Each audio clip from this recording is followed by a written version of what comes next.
I'm Van. I'm Sorry. That's Booby. And Julpy and Ghosty and Chip. Suits and Ladders. NOFX. Who's this for? This is for Jake. Big homie Jake. Mm-hmm. So there's multiple ways to get your song reviewed. One is to join an alliance. $1 at the gate Patreon. If you want to be a filthy capitalist like Sorry and use your... I'm not filthy. Use your privilege. $75 gets you straight to the head of the line. Mm-hmm. So there you are. And so we landed with NOFX Suits and Ladders.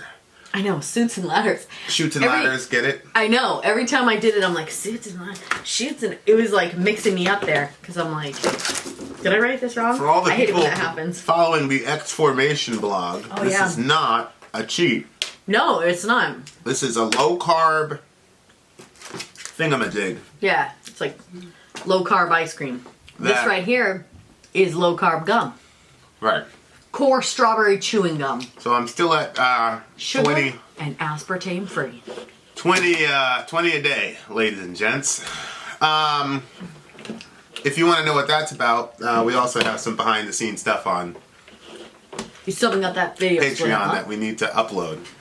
Yeah, the veritable Super Saiyan Sorry. The story's old now. Everybody's like, you didn't put it up. I've been checking. For timely topical political commentary, you can hit us up at Middle America. We just shot our favorite Middle America episode.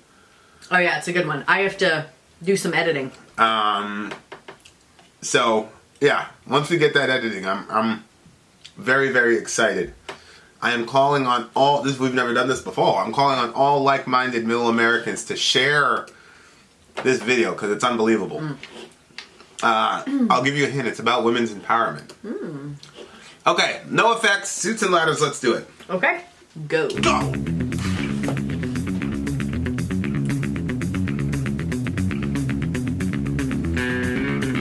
I got manicure fingers and toes. I got 4 layers of piece of clothes, but I'm still condescending.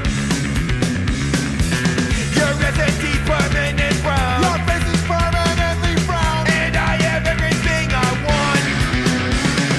Your life's gotta really suck. You gotta hustle all day just to make the bucks to get high enough to forget about what you become. Wow. You're the one who lives nowhere. You think your life's more than a game of suits and ladders, when nothing really matters. You're not just Lewis, you're superfluous. You don't have to do anything. Are you man redundancy?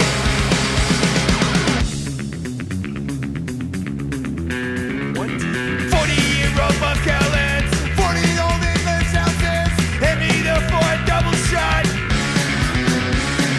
I just finished a bottle of Old Crow. I just bought a case of Chateau Margaux, not the 95 or 96. Your house is of corrections. Your house full of collections of crap you bought from selling others out. You're the one who has nothing. Your life is a game of unstable ladders, when nothing really matters. You woke up today, covered in droppings. When the bottom drops, my life won't change a bit. We are from turn to shit.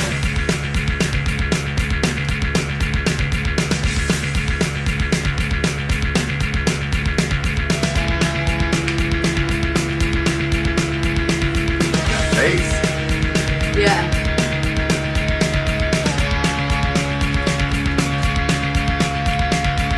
You are a superfluous man. I am a superfluous man. Yeah, what a superfluous man. I am a superfluous man. You are a superfluous man. I am a superfluous man. You are a superfluous man. You are a superfluous man. I am a superfluous man. You are a superfluous man.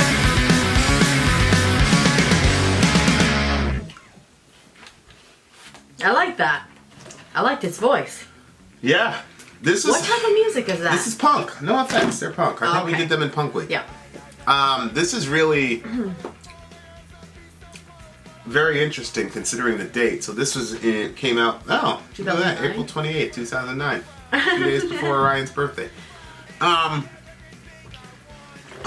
So in 2008 we had the housing crisis, and everybody, the bubble broke, and Yep. we had a recession, all that, and Obama came in and kind of steered us through that. But there were some prices paid, the big Wall Street bailouts, yada yada yada. And so that was the Occupy movement had started Occupy Wall Street. So this whole we've got a full-fledged kind of class warfare happening right now. Yeah. Where Bernie's saying billionaires shouldn't exist, even though he's a millionaire. Convenient cutoff. I saw this guy. I forgot what the guy's name is. He's an interesting fella. He's talking about how,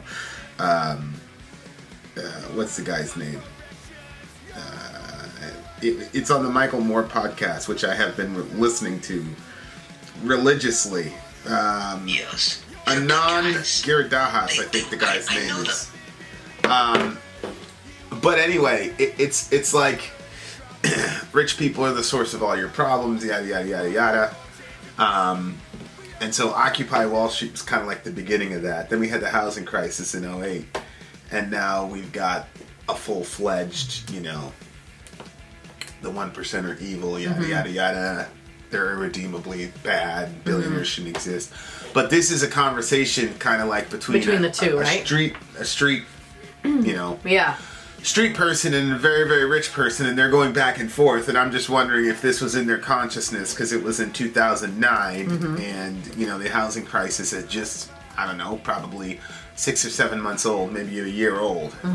Yeah. And so it's very, very interesting. Your life's gotta really suck. So there's the Mike guys. The Mike is the rich guy, and Melvin is the poor guy.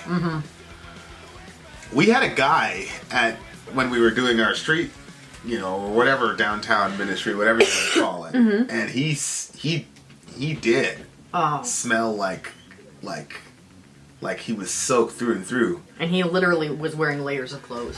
Yeah, and he literally smelled like that, and I mean, we loved him. We all hugged him all the time and stuff, but he was the only one like that, though.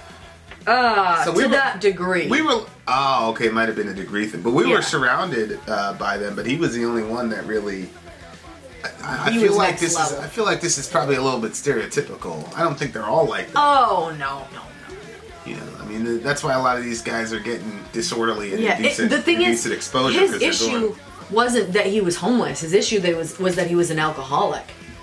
That was his issue. It's not like because they're homeless you're going to be soaked in pee.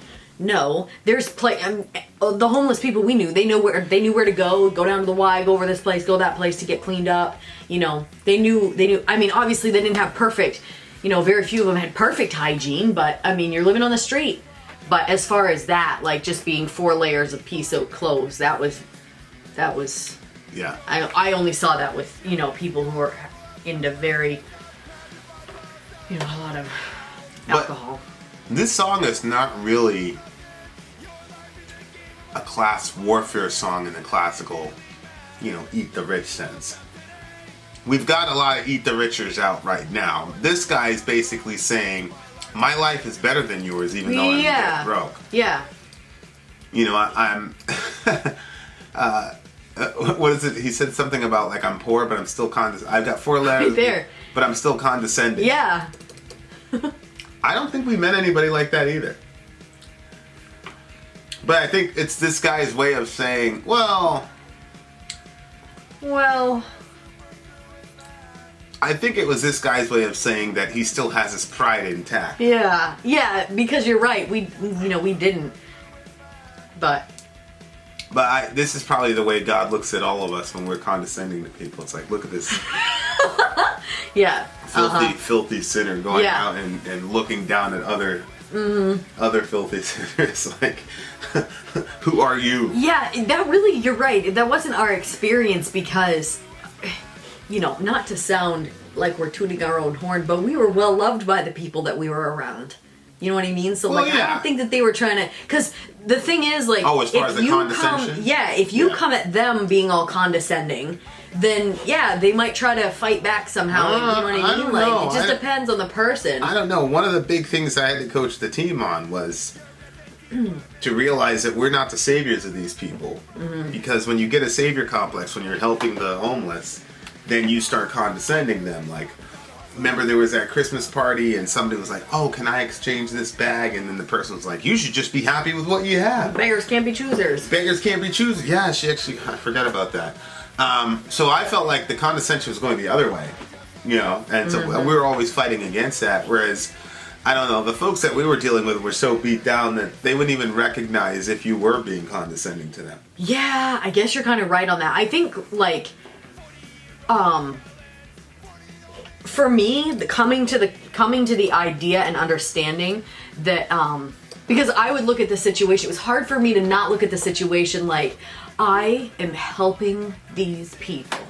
Yeah. And like, that was like my mindset. And so it was very difficult to separate myself from that and just be like, I'm not like gracing these people with my presence. Like, we're all people, and some of them, you know, came on really hard times. One of the guys, like, he worked a regular job and he had a family, and you know, he's a firefighter, and the fire had come underneath and the whole thing collapsed in on him, and he went down a couple of stories and it trashed his back, and so he was never the same after that. Right. And then on top of that, his wife ended up getting cancer and she passed away, and like, it was just too many things that hit him all at the same time. And so, you know, then he was, you know, taking care of his 2 kids, or 3 kids all together, and it was just, everything just kind of collapsed on this guy at the same time. And so you could look at that person and be like, you're living. I had never been in a situation where all that stuff collapsed in on me, not just physically, but like circumstantially, life just kind of, you know, so it was a lot of times there was difficult times with it, but then there was other times where it was just like, I don't know, you just kind of felt more grateful because you were glad that you were able to, you know, see the humanity in people that are overlooked. Yeah, 100%. 100%. Yeah, I mean, but this guy's kind of salty, you know. You know, he's saying your face is, so your ass and teeth permanent browned. That's what the rich guy's saying, and then the Melvin guy's saying, well, yeah, your face is permanently frowned, and I have everything I want. And you know, that's like one of the things I learned when we were in the homeless shelter, because we lived in a homeless shelter for a while. Me and my mom and my 2 brothers. The whole thing was get out, get out, get out. Mm-hmm. You know, and we were around a couple other people who, and I wasn't really focused on them. Mm-hmm. You know, I was just focused on being there and living there and like trying to get out of there. Yeah. So I didn't really know what their mentality was, but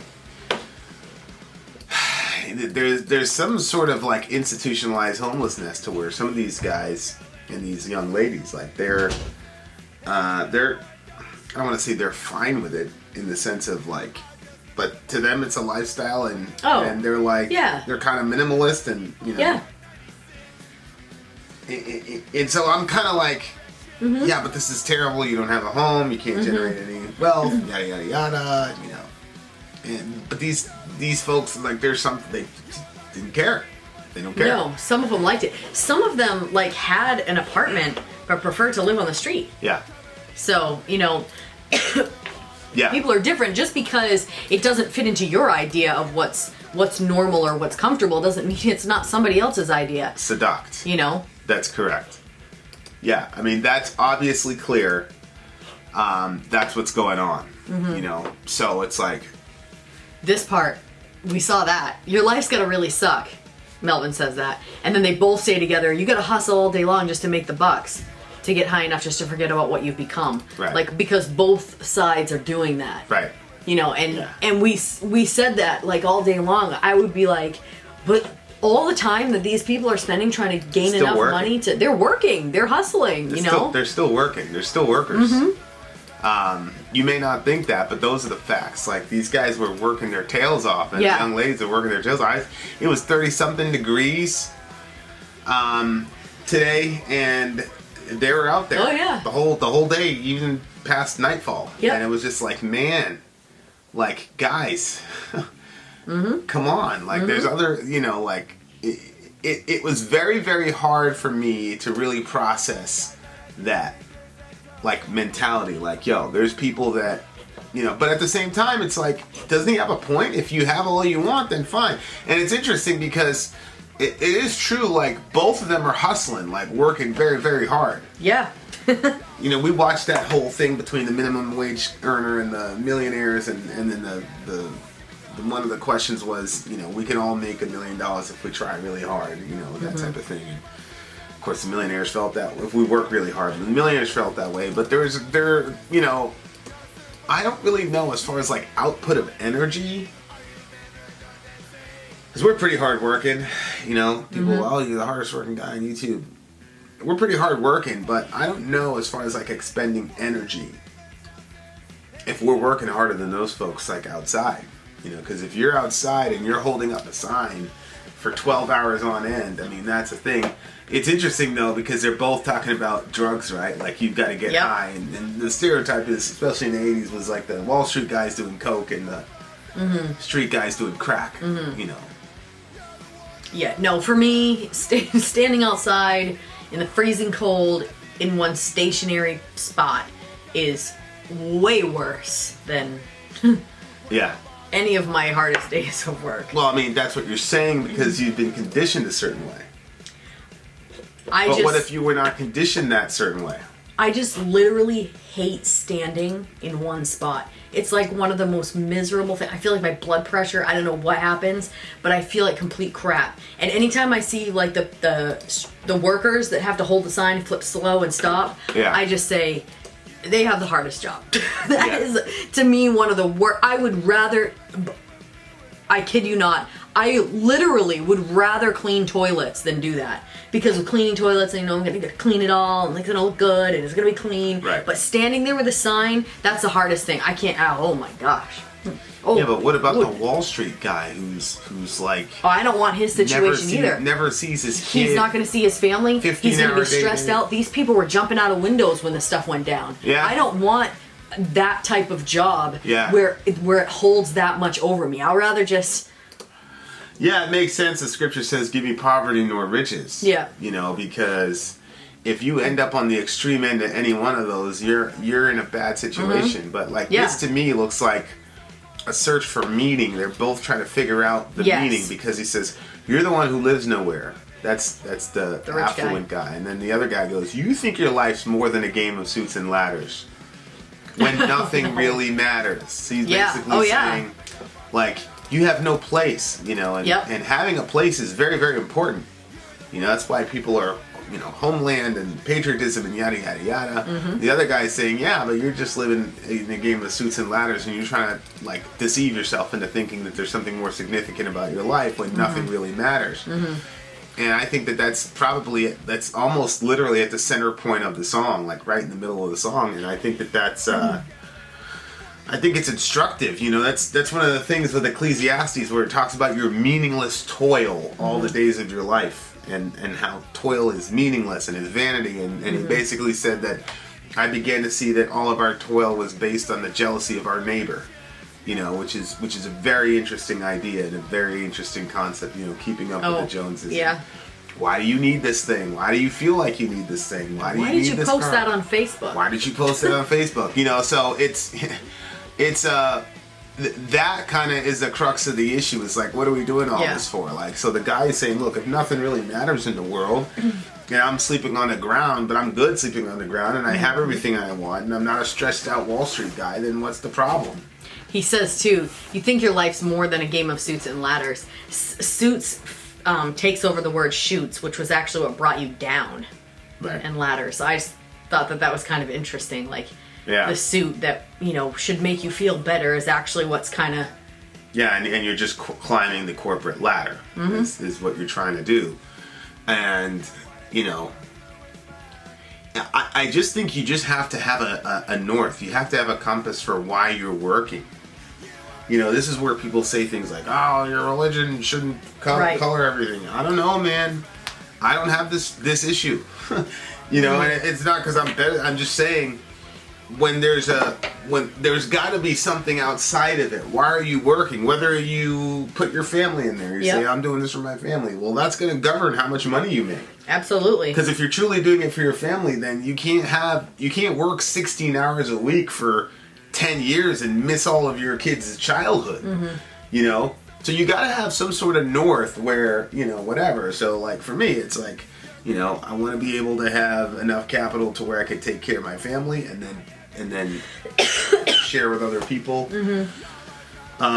Because that's what I believe God's called us to do, and I find meaning and purpose in all the type of work that I do, that we do, because it's accomplishing those ends. Yes. And sometimes they come into conflict, and sometimes the work is going to win, and sometimes the time with the family is going to win, and sometimes, you know, the person that's playing cello outside is going to win, and we're going to take a hit on our monthly budget. You know what I'm saying? Yep. But you know, all that to say that the work is kind of sandwiched in between a lot of meaning. But if you don't have that, if the only reason that you're making a buck is to make a buck, then it becomes sort of like, you know, the snake eating its own tail to some degree, I think.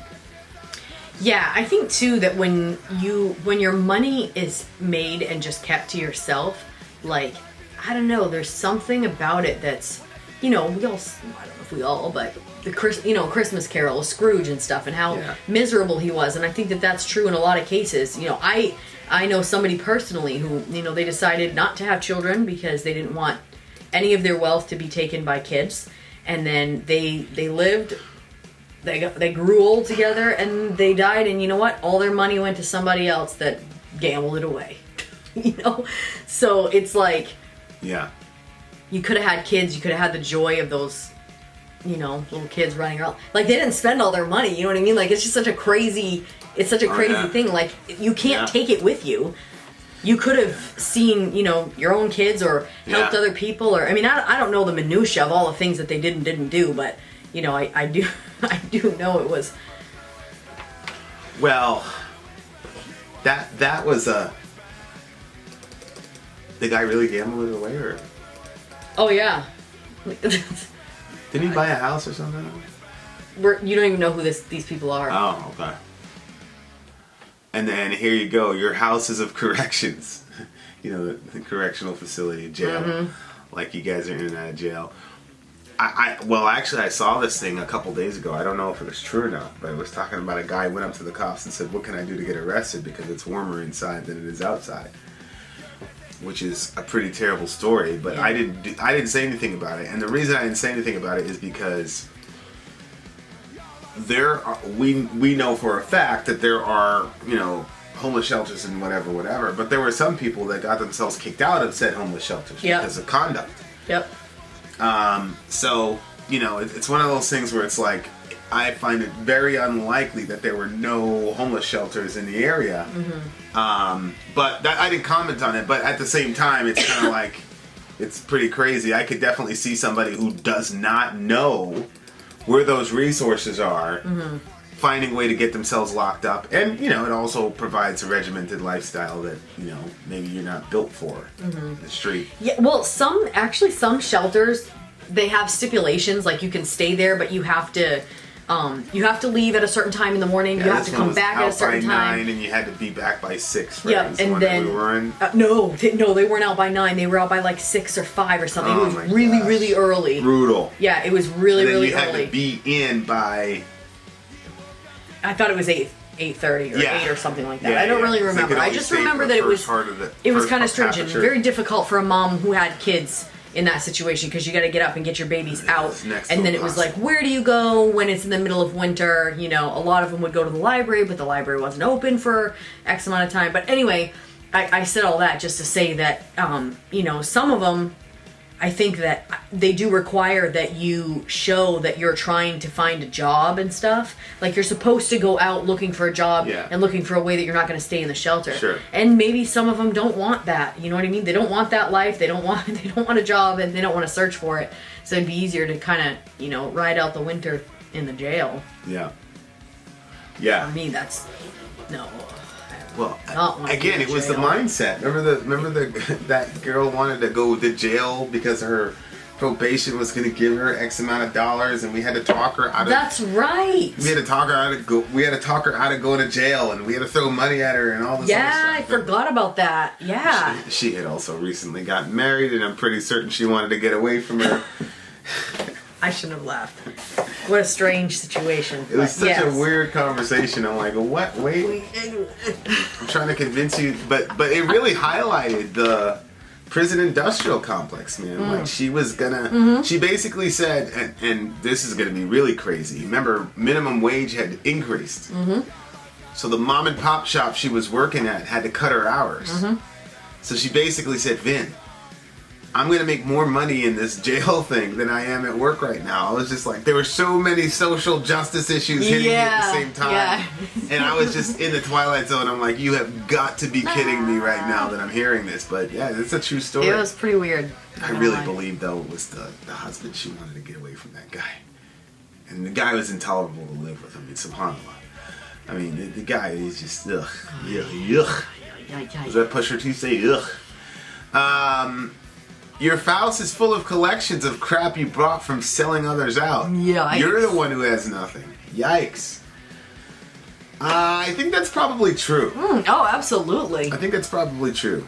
I think that. Remember, we were at the Apple store that time, and the kid was he was doubling as an Apple store guy, but he was also selling like, those cars. mega luxury cars in Philly, and like.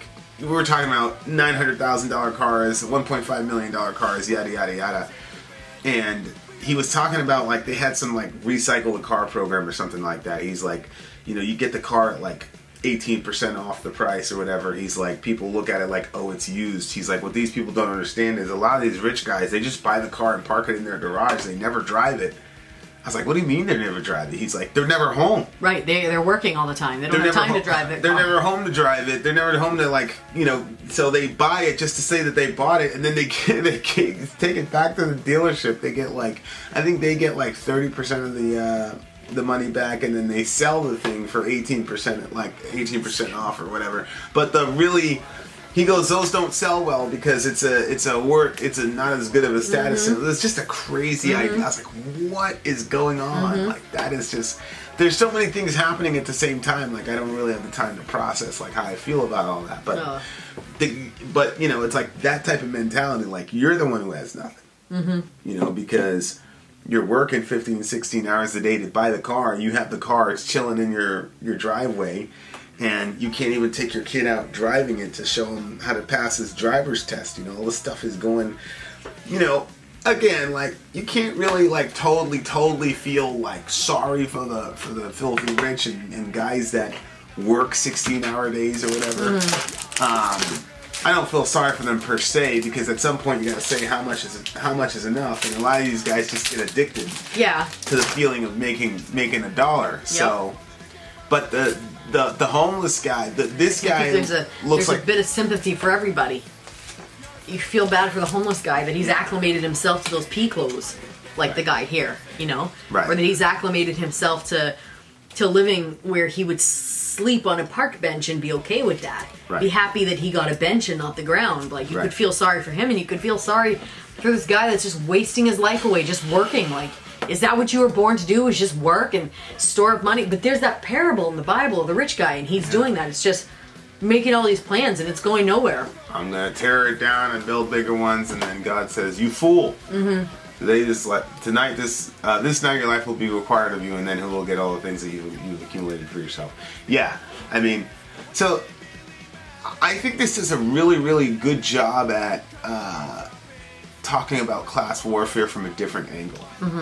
Not like you're oppressing me, yada yada. Because you don't hear any victim language from the homeless guy. He's just saying, No. you're an oppressive person, and you sold all these other people out, but you're not happy. So I'm happy with where I'm at, so I win. You know, which is very different from what's happening right now in our current, culture.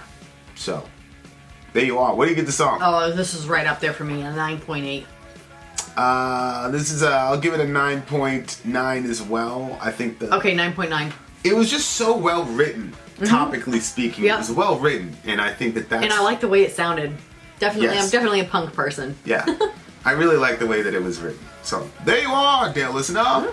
Vin out. Sorry, out. Gone.